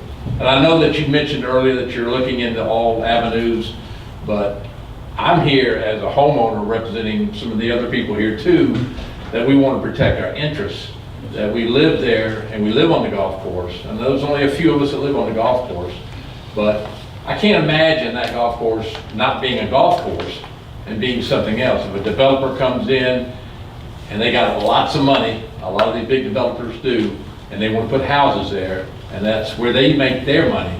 Could care less about what I've done for the last 24 years, and at 2956 PGA Boulevard. And I just don't want to, I got a very beautiful view of the golf course at hole number 10. My wife and I love it. We love the community.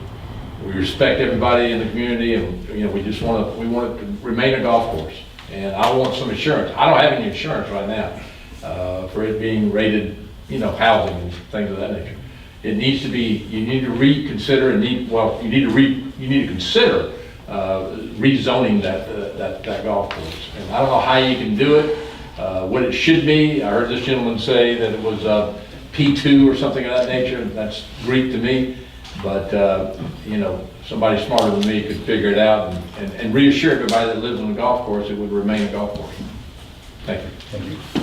Rezoning alone would not guarantee that it be a golf course in perpetuity, because a future owner could rezone it back to R1. So the deed restriction is in my opinion, and I do want to get a legal opinion, but a deed restriction that says it can only be operated as a golf course would be a better way than rezoning. Not that we shouldn't do the rezoning too, but the deed restriction is what would prohibit someone from using it from anything other than a golf course. Yes, and that makes sense, Mark, but does the deed supersedes everything else out there? The deed restriction does, yes. It does? Yes, it does. But we'll get that advice from a real estate attorney. I mean, that's why we're involving an attorney to help us make Get that there. part of the sale. Okay. And- That's the reason the town center couldn't do some of what they wanted to do, because there were deed restrictions in there. I feel 25% better.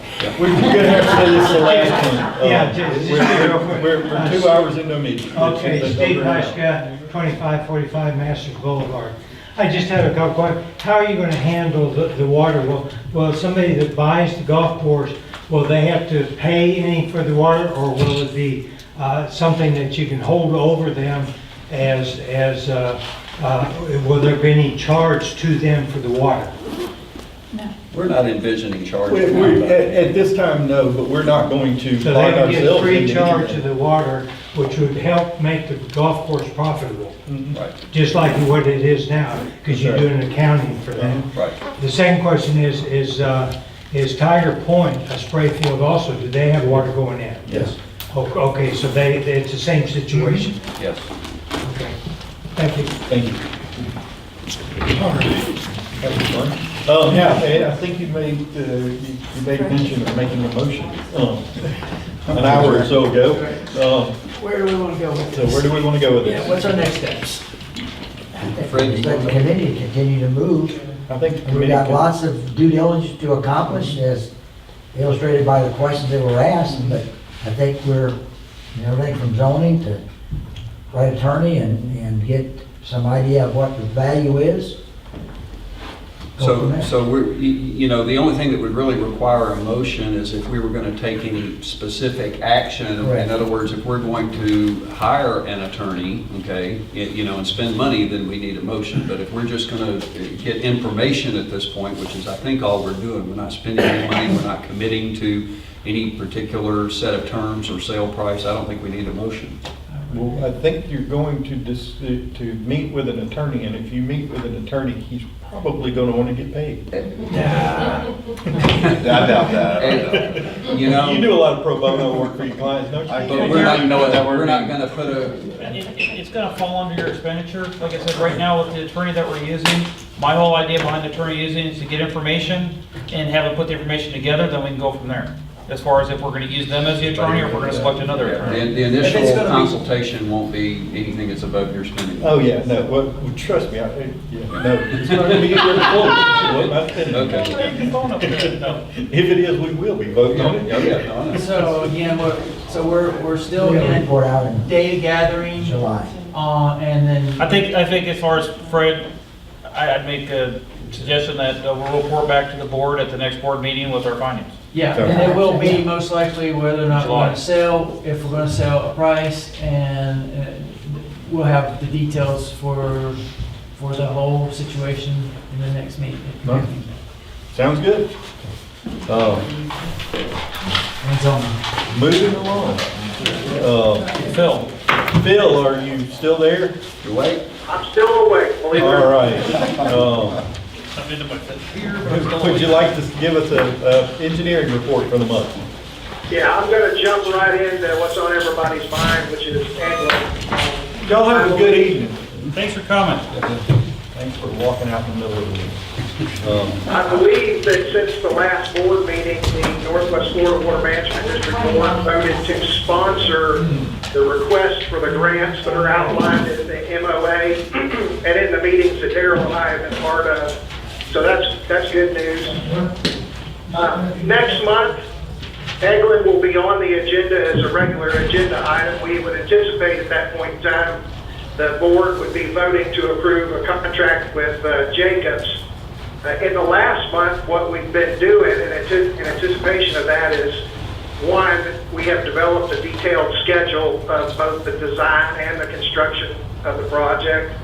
And the primary thing that they have been working on, and we have been working with them, is a detailed cost estimate. We have met with contractors both for the rib construction and the transmission line construction to kind of narrow down what those costs are. We have looked at what was originally anticipated to be built by the county in phase 1 and phase 2, and we have cut out all those items that are not necessary in phase 1. That Jacobs has also had a pre-application review with DEP with regard to modifying the permit. The lease area that we now have is smaller than the original lease area envisioned, so it will change the capacity as we've discussed before. They had a pre-application meeting to get in front of DEP and give DEP a chance to react to that, see if there were any other changed requirements that might affect cost.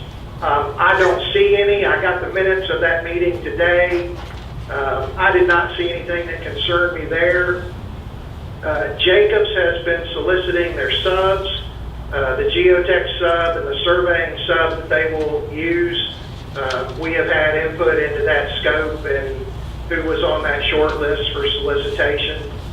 And all of those items that I just discussed are really kind of part of the preliminary design report that Jacobs is finalizing which is again the last thing Santa Rosa County is paying for at this point in time, which is essentially a 10% design.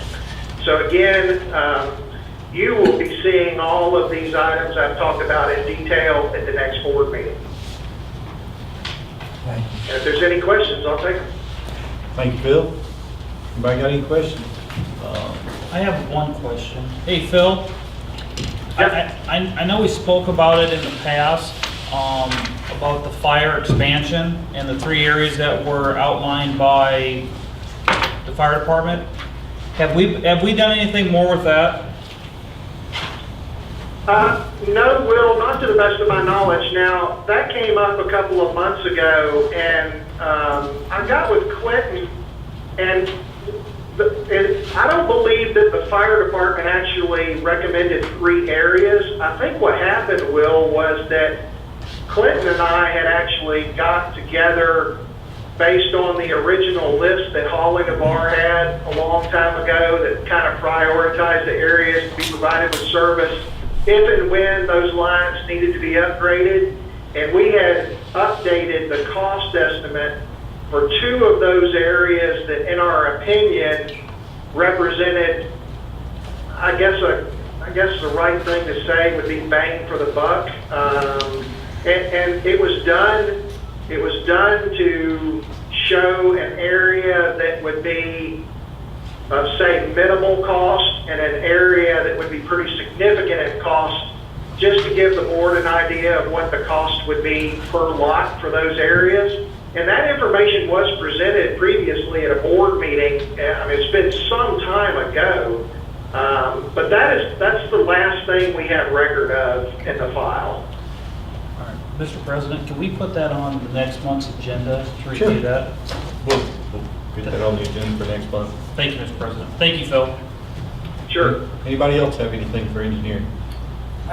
Phil, did Chris have any problems with the I&I with all that rain that came in, or did we handle that? Okay? Yes, he did. The plant flow, I think, has been running in the 1.4 to 1.6 million gallons a day, and I think in the rain, the peak flow to the plant reached around the equivalent of 3 million gallons a day, but the total flow in any one day, I think, was probably in the 2.4, 2.5 range. I haven't seen the final numbers, but that's kind of what he discussed with me.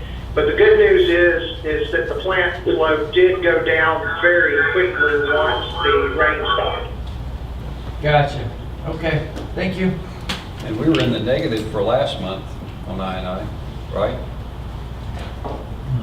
Yes. Yeah. Mr. Luncher, does the board recognize that Chris got his license? We did last month, I Okay, believe. just making sure. Okay, that's all I have. All right. Thank you, Phil. Huh? No. Going to move to member forum. Thank you, Carmen. Gio, you want to talk again? Okay. Is Frederick Fink? Oh, okay. One more, and then Chuck Roman. Chuck Coleman, He's already gone. But Carmen Reynolds is number 1 on our list. Other than Gio. I didn't know there were 2 opportunities. Do you need me to repeat my address and all of that? Yeah. Oh, she's got it, okay. Carmen Reynolds. And first and foremost, I wanted to thank each and every board member because you are doing community service through your volunteer work. It's a dying breed. And welcome back to the board, Mr. Miller. Thank you. I'm here tonight just to verify that the board members finally received the email I sent to the board on December the 31st, along with Fairpoint Regional Utility and Midway Water System. What that letter entailed was pointing out to you all that the Wellfield Protection Area in East Milton, where we derive our quality water for here, Midway, Gulf Breeze, and East Milton was in possible jeopardy of being, I would say, corrupted by construction and demolition, landfill, or pit locations that could infringe into that. There are very powerful forces that have very powerful allies, and right now the Land Development Code is being updated. At the end of that process, it can be changed by the Board of County Commissioners at will. So if you can read between the lines, at the end of my letter, that's why I suggested that the board, as a group, put something in writing and send that letter to not only the Planning and Zoning Office, but the Emergency Operations Center, which involves critical resources like water, protection of our water wells, and thirdly, you all at a January 21st annual meeting where I watched via streaming because I was recovering from extensive reconstructive foot surgery. I watched Ms. Etta Lawler present that to you all. But when I went back to look at those minutes, they don't exist. So that's a minor housekeeping matter. The January 21st minutes, I could not find. Carl, sorry to interrupt you, but our January 21st meeting is an annual meeting, and we only have those once a year. Our minutes are posted once we approve the minutes, and we approve our annual minutes at the annual meeting. So since those minutes won't be approved until next January. They won't exist until then, They really? won't exist online until Okay, then. all right, so. Sorry about that. She told you all about the situation, and it is very critical, and I urge you, a group of citizens got together years back, and they saw the need to protect the land where those wells are. And they couldn't get any help, so they, of their own volition, sought a grant to do the geospatial engineering and survey for that. So that protection is a result of proactive citizens, and it is equal to gold. It is your business.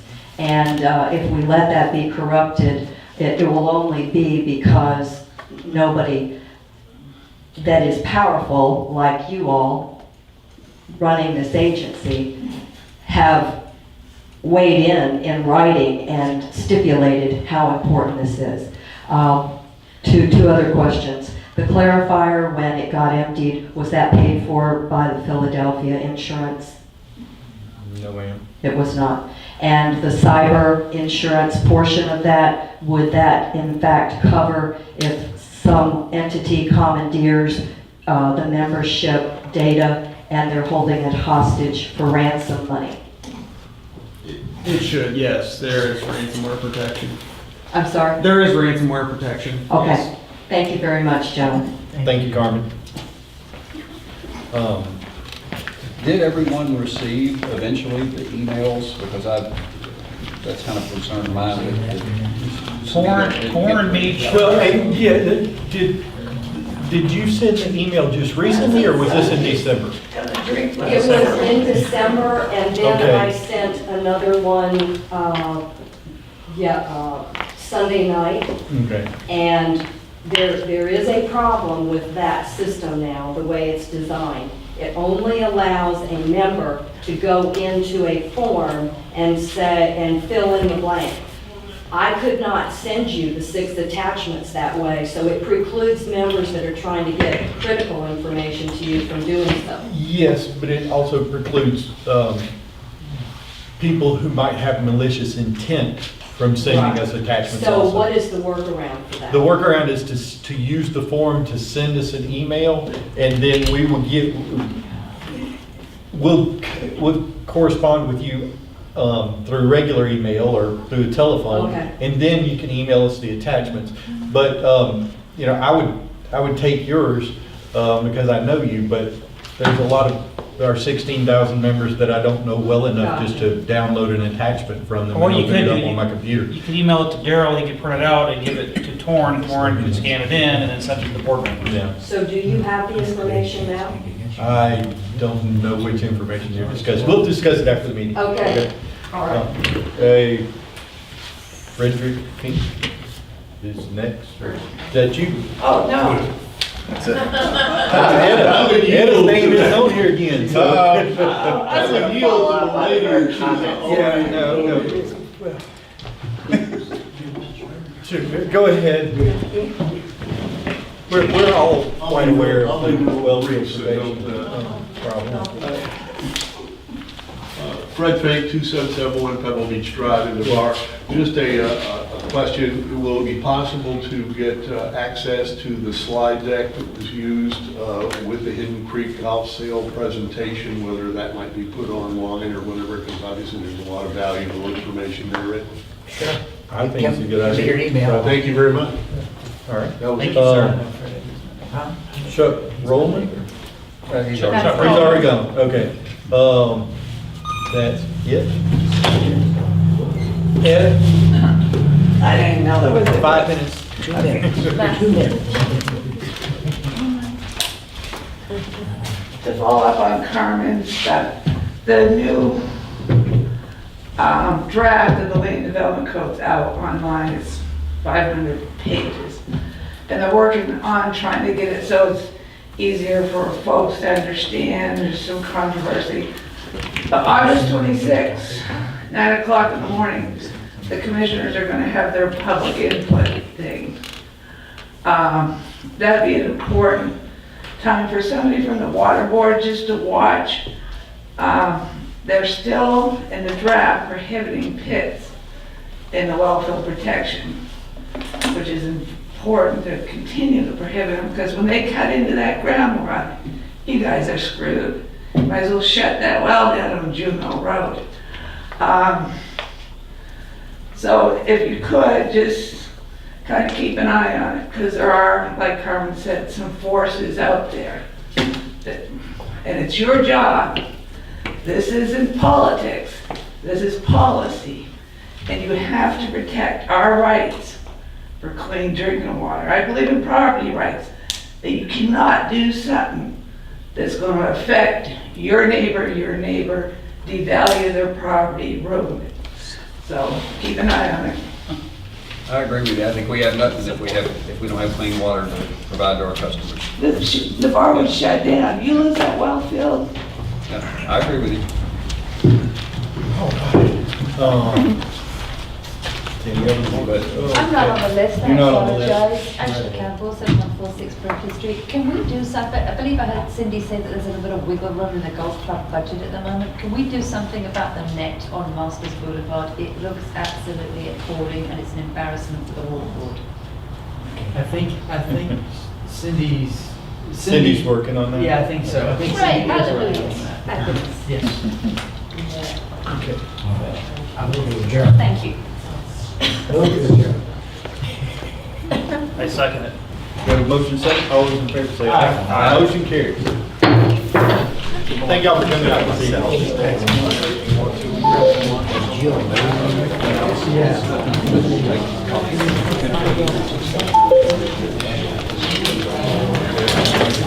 Be a Friday night at your. Yeah. It's gonna heckle. No problem.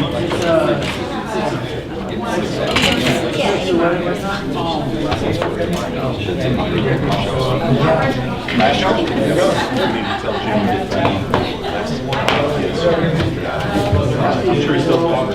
Thank you, ma'am.